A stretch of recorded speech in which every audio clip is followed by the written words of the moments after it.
Hello and welcome to Problem SolvHer podcast. I'm your girl Chloe, along with my girl Dagmar. Dagmar's in the house. Chloe's in the house. All the kitties are in the house. Oliver's in the back. Yep, in the house. See, he knocked down all the pillows in the blanket. So aesthetically, right now, he messed me up because it was looking great. You see it? He knocked some things down. Hello, everybody. It's the summer. It's going to be 98 degrees in South Florida next month.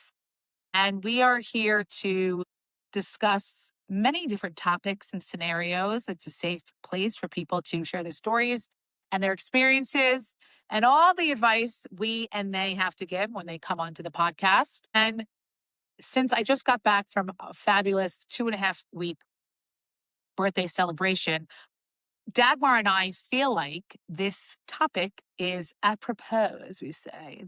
It's very on trend, right, Daggy? Yeah, absolutely. So the fear and the expectation, because there's fear involved in travel, right? Especially for people who don't like to fly itself. The fear and expectations about travel, especially summer travel when it's extremely busy, going to the UK and Europe, I think is something that can be managed. And what I mean by manage is we should manage our expectations. Don't you agree? Yeah, managed but also plan and prepared, right? Absolutely. Having an itinerary and a plan. Some might say, oh, I'm just going to fly off the seat of my pants. When we get there, I'll decide if I want to go on this tour, if I want to do, a different city to stay or jump on a ferry. And that's okay for some people. I think if you're like a young, hot couple and you're just like, we're backpacking in Europe, we're just going to show up at places and it's going to be cool. And we're going to like meet these people and then we're going to invite us to a party. And we're going to end up in like Venice the next day, which happened to me. And you kind of just like gypsying around is cool. But when you get to an age where you like organization, and if you're traveling with a bigger group like I was, 10 people that were coming from 3 different countries, and yeah, 3 different countries, you have to really be prepared. And I think it's smart to manage the expectations in terms of what everybody wants to do. Certain people want to play sports. Some people want to just hang out and be at the pool. Other people want to really immerse themselves in the culture. And I think it's really important to do all those things, but have conversations with your group before you travel to see what everyone's idea of what the trip will look like. Because we were celebrating my fabulous birthday and then my friend Lisa and my mom and my dad's birthday a few weeks later, all these birthdays, my cousin came from Amsterdam, friends came from London, my friend from Florida who's British ended up meeting us, my friend's family. So 10 people when we were all together at the hotel alone was great because the hotel manager of the restaurant was fabulous and he reserved for me every single day at a certain time because the first few days we got there it wasn't as crowded. By the fourth day it got extremely busy because all of the kids in the UK went on to their first holiday, not the official summer holiday but the first one. So it got really busy. So every morning we had 10 people is a big table to set up. So every single day, starting the second day we were there, we sat outside for breakfast and for dinner every night, unless we were eating outside out of the restaurant. So 9:30 we had a reservation for breakfast. 9:45 was the latest people would show up. 10:45 we were on the road and we were doing things, and dinner every night was at 7:15 or 7:30. And that helped keep the group organized in terms of we could discuss things in the morning and what we were doing. I would also send out a text, a WhatsApp, a group the night before. This is what is on the itinerary for tomorrow.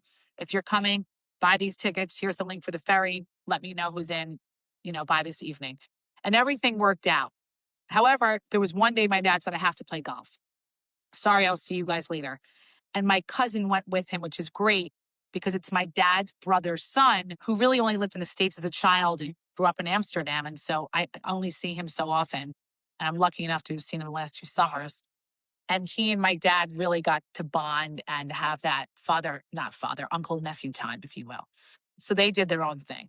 The other thing I will add is, which is really, really important to manage expectations on your travel, is to, and I swear by this, I've been doing this for over a decade. I went to Asia. I went to Southeast Asia with one check on.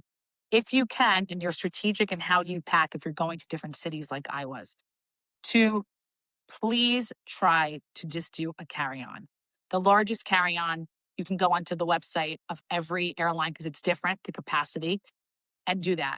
You don't want to lose luggage and then it kind of puts a damper on your trip and then you don't have certain things and you can't go that day because your sneakers were in that bag and you don't want to walk around Corsica all day, which we did. So that is really important. And the last thing I will say, Daggy, and I want to hear any experiences. I know that you don't travel in the recent years, but you can tell me about previously what it was like for you, is you have to prepare yourself for long delays this time of the year with travel. My flight was delayed 12 hours at JFK, and I haven't lived in New York in years, so I had to stay in the airport. And it was something with the plane that someone had smelled something in the back galley and told the stewardess. And we were getting ready to take off and we turned around. So once the mechanics come on the plane, everybody, that plane's going to the yard. It's done unless they're fixing a seatbelt or like a light above. So unfortunately, that experience set me back on my trip and I don't do red eyes well and I didn't sleep all night. I got through it. So my fear of flying, my expectations on myself about doing an early morning flight, which is the only reason I went to New York, and had to do a red eye, which I haven't done in at least 7 or 8 years. I really had to prepare my mind because the first few hours was very hard for me and I was extremely nervous and fearful. But that was really tough for me because mentally I knew I was stuck on this plane for 6.5 hours and I had to find a way to work through the fears and the anxieties of the turbulence in the dark, looking out into black nothing, going over the Atlantic Ocean and try to reset my mind so that I didn't have these irrational thoughts. Yeah. How were the food expectations for 10 people in another country? Food allergies, food preferences, I see what you're saying. Well, vegetarian, meat right, eaters, not spicy, things like that. right. Well, first of all, there were 2 kids between the ages of 8 and 12. So it's like automatically we have to have a kids menu everywhere we go. And if they don't, it's hard for them to pick off an adult menu. The good news is that the hotel for breakfast and for dinner had these incredible, massive buffets. I'm not talking about you go in and you pick a cup. I mean, and they were cooking a lot of things right there on the spot. So if you wanted omelets in the morning, you can do that. There was a pancake machine. There was all these different items to choose from. So everyone was able to. My friend Lisa is allergic to gluten. So every morning she was very specific, which is like fruits and yogurts. And that wasn't a problem. She couldn't have any of the breads. She couldn't have the amazing pizza that was there at night. So in terms of that, and then at night, every night was different. It was a different theme. One night it's like pasta based. One night it's, literally 7, 8 different fishes and calamaris and ceviches and all these things. So, and when we went out to dinner, everyone kind of like sectioned off in groups who was ordering together. Like this family, this is our bill. This is our family. We're ordering here. This group's ordering this. And then if anyone drank alcohol, we all just split the bill. No one was like, but you had a glass of this, but you had a bottle. It wasn't like that. It's let's just split it all. But it worked out well. That's amazing, especially for your friend Lisa with the gluten allergy. That's hard. Very hard, especially when you're in Italy. But there was a lot of gluten-free pastas on the menus, which was great for her. And that worked out. Yeah. I mean, again, it's not all roses. There's 10 people. There's going to be some frictions of certain things, right? Especially when you're all spending so much time together, you can kind of get annoyed with each other, which happened a few times, but isn't that normal? And that's mostly just family stuff. But I have to say, as a group, I think that the expectations were managed pretty well. I've traveled with this particular group for several years.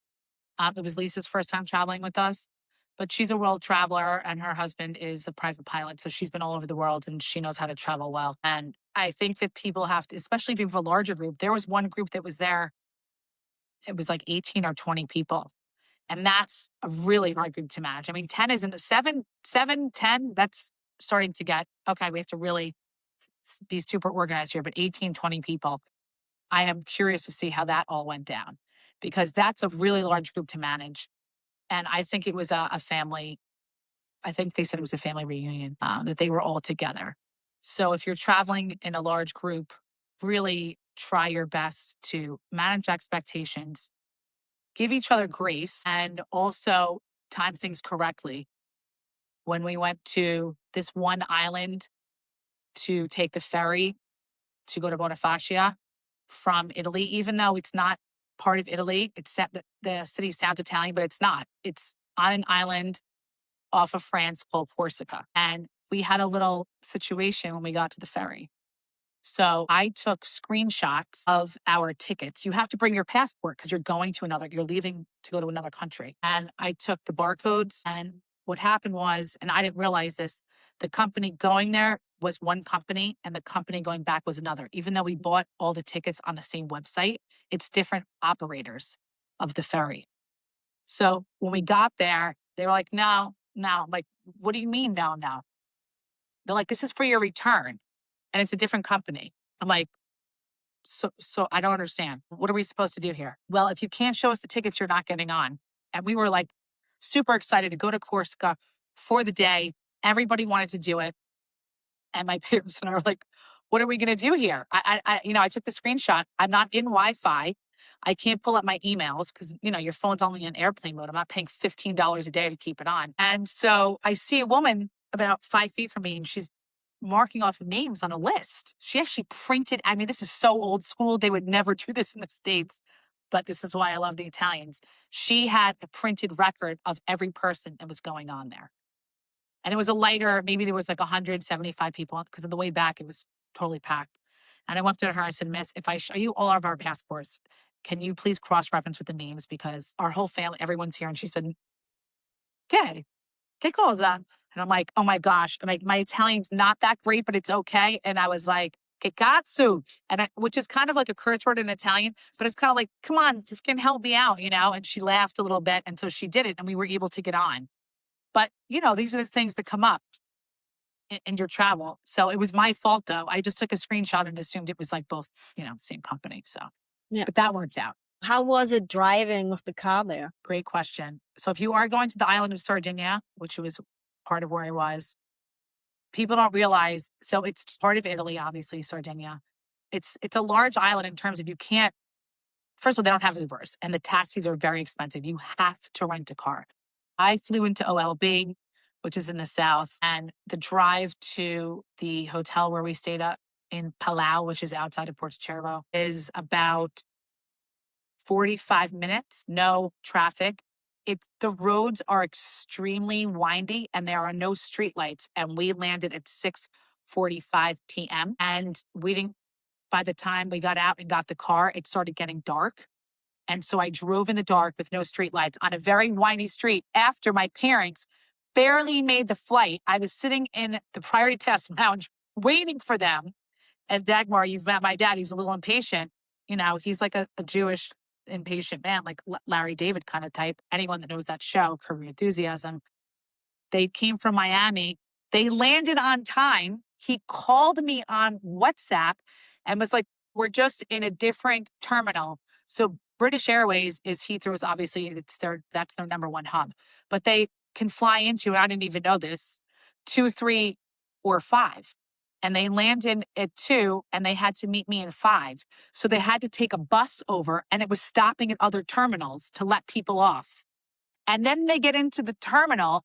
And because I booked these specific tickets together, one confirmation code, which we did through Chase Travel, shout out to Sapphire Chase. They booked it through points. I had the confirmation, but I had WhatsApped it to my mom, but she couldn't pull it up because she wasn't in Wi-Fi.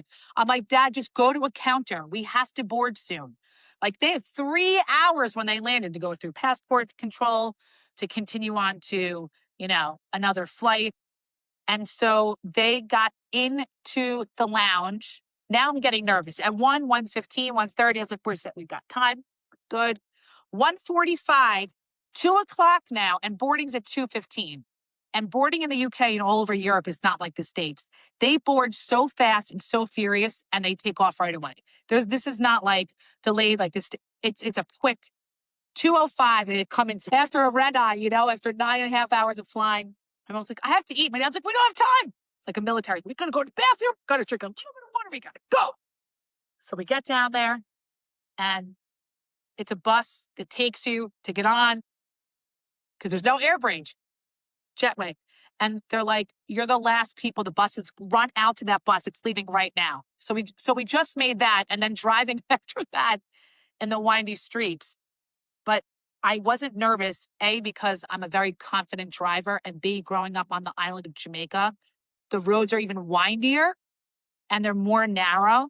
But because I didn't know these roads and I had never driven them yet, and it was really dark, I went a little bit slower. But by the second, third day, I knew that I was like zipping around. But yeah, that's a good question. What's the driving like? And you have to manage your expectation when you're driving overseas. You don't know how the locals drive. You don't know how the tourists drive, and you don't know what the road conditions are going to be. Did you educate yourself first how the traffic rules are different here from ours in Florida? So I already know. So when I was in England, England was a British colony until 1964, 5. So the laws of driving in the UK are exactly the same with the roundabouts. Those I understand because it's a very specific thing of when you can go, where you are in the roundabout, and which position you are to then go into traffic. In Italy, it's different because the roundabouts are so massive. It's not like one, two. Some of them have 5 or 6, and the Italians are known to drive very aggressively. And when I went to Sicily 2 summers in a row recently, I already know what I'm getting myself into. So I had an idea of what it was going to be like, but I had no idea because they drive very fast. The lorries, the trucks will pass you. And the road work, when there's road work, it's very different than here in the States. When there's road work here, they flag you like 5 or 6 cars go, right? Then they stop and they let the other side go. There's a light. All of a sudden, there's just like in the middle of the road, in this windy road, they're doing road work. They're like patching something and you have to stop and there's a light and no one's managing the traffic. And there's one light and it goes one way, a certain amount of cars, and then one way back. So you're on a one-way lane. My dad's like, this light's not changing. It's never changing. I'm going to have to get out and talk to that guy because no one's managing this traffic. My mom and I are like, relax, give it some time. It's been 3 minutes. We're at 4 minutes. No one is managing this traffic. So it could get a little stressful, driving in other countries if you don't know the rules. I'll leave it at that. Oh my God. What about for you when you first moved here and you were driving and getting used to the roads? As I moved here, I was good. But as I came to the United States the first time, like the German Autobahn is completely different than Florida because the German Autobahn, the exits are only on your right side, right? So you see the signs, they're on your right side. You landed in Miami, then exit. I won't even drive to Miami and I live here. Yeah, exit to the right, to the left, above you, underneath you. Oh my God. Tunnels and bridges and 5 lanes and Like the it's first scary, time right? we arrived in the night, Miami Airport, had to go with the bus, pick up the car. And all these car rentals are on the airport where it's dark and very rural. And you're like, oh my God, I never get back to the highway.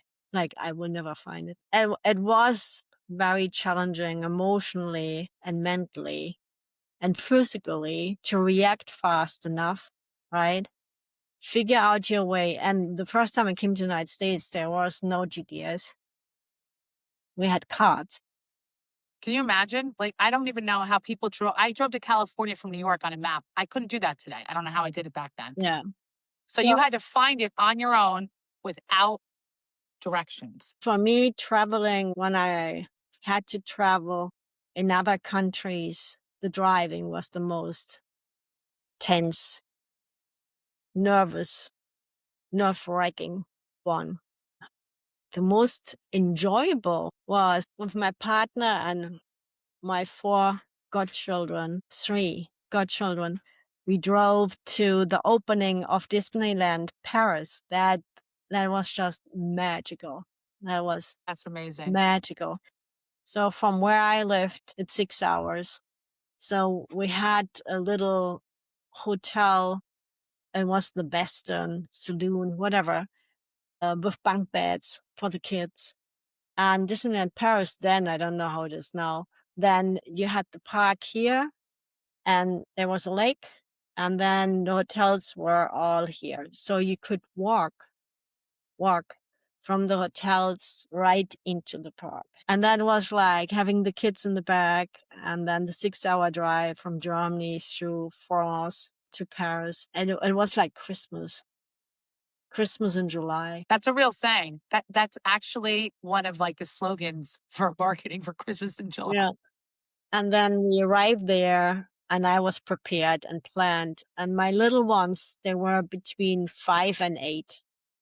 So I already had booked like breakfast with Goofy and Minnie and Mickey Mouse, and then where in the park we could go, so that we didn't have to think about it when we were there. So we already knew where we would eat lunch and what evening shows. So, but at that point, I was so young, I had like the illusion, we want to see everything. It's just the park is open now.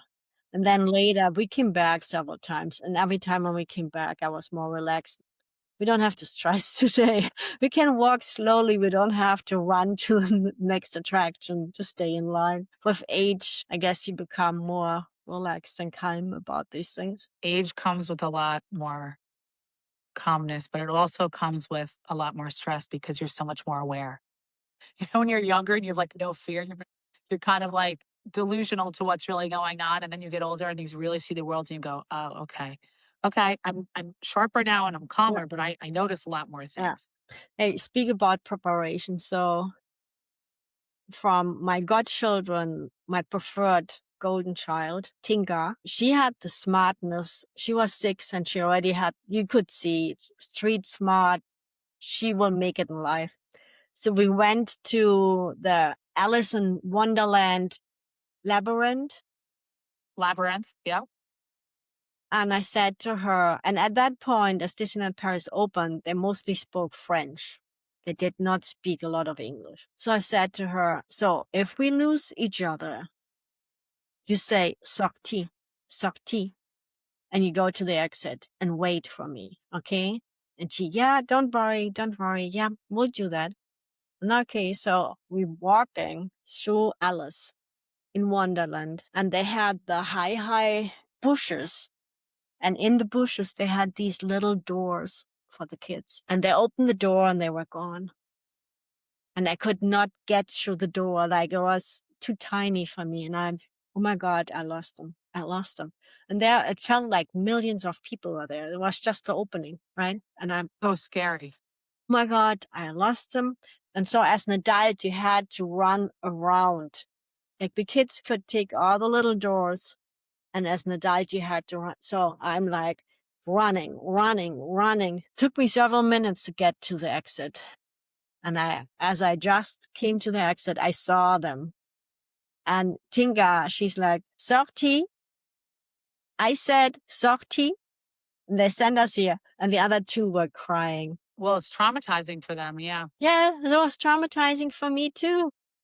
But it all worked out. Thank God. Tinga took control. Today she's a teacher. Tingy took control. And she ran, sortie, and they showed her the way. That's amazing. Because you told her what to do and she stayed calm. I thought about it in advance. If something happens, that she would know how Right. to You act. had a plan in place. Right. Yeah, that was my best travel experience with the little ones to Disneyland. It's nice to have memories that like you can think about 10, 15, 20 years later. And you have all these stories and you think about all these trips. This one, what? And she still talks about it. And she remembers from 6 years old. Yeah. That's incredible that she remembers. How old is she now? 30. Wow. I can think of memories going back 6. I remember when they brought Dylan home from the hospital specifically. Like I have vivid memories and I was like, what is this? Bring him back. But in terms of like 6, 7, 8, yeah, that's a hard one to kind of go back and remember a trip. And the fact that she does is amazing because a lot of people say like, oh, well, kids, why are we going to bring these places? They're not going to remember when they're older, but some do. Plus, you have the photos, so those are other memories.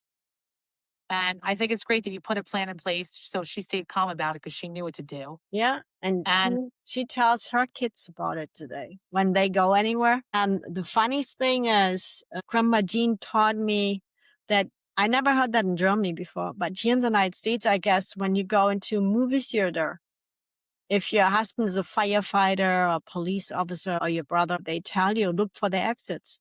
So in the worst case, if but yeah, something always. I happens, always look at it. It's usually at the bottom of the left of where the screen is. There's always an exit sign there. Yeah. Hey, listen, we want to live calmly, but it's always nice to be prepared and have strategies in place. Even to this day, as a grown adult, if I'm with my parents and my brother and we're in big crowds or you're traveling like that and you can't find each other, we have, I don't want to say it on here because my dad would be like, don't give out our code. But there's something that we yell out in a crowd so that we can find each other. And it's a very specific call and it works every single time. Because I've had that on trips. I had it this trip when we were in Corsica. And it was like, I think a huge cruise ship had come in and there was like a sea of people where you have to like jump across quickly to the other side of the street before a flood comes in of all these other people. So having plans in place would be my takeaway. Having plans in place, keeping your managing expectations, prepare for the worst, hope for the best in terms of everyone getting along and everything working out, but also enjoying yourself when you get to where you're going, even if it takes you a very long time to get there and you've had delays and things were stressful getting to actual destination. Enjoy your life and enjoy yourself when you get there and enjoy the people that you're with. that's beautiful. I only would add one thing. Don't be too fearful to try something new. I love that. Always try something new, even if it's something you don't want to do. That's a great takeaway, Lovey. Well, everybody, we thank you for joining us today. We hope that our travel tips and tricks are helpful on how to manage your expectations when you're taking your holiday vacation, whether it's this summer, 4th of July weekend. I don't even want to say Thanksgiving and Christmas because that's way too early. However, we hope you enjoy your summer. And let's go Knicks in game 4 tomorrow night. I need my New York Knicks to win. We love you. We hear you. We see you. Thanks, Really. Daggy. Bye. Thanks. Just a quick note before we end. This conversation is for inspiration and empowerment only. It's not medical, mental health, or legal advice. We are not doctors, therapists, or lawyers. Just women sharing real stories and personal truth. Always seek professional guidance for your unique situation.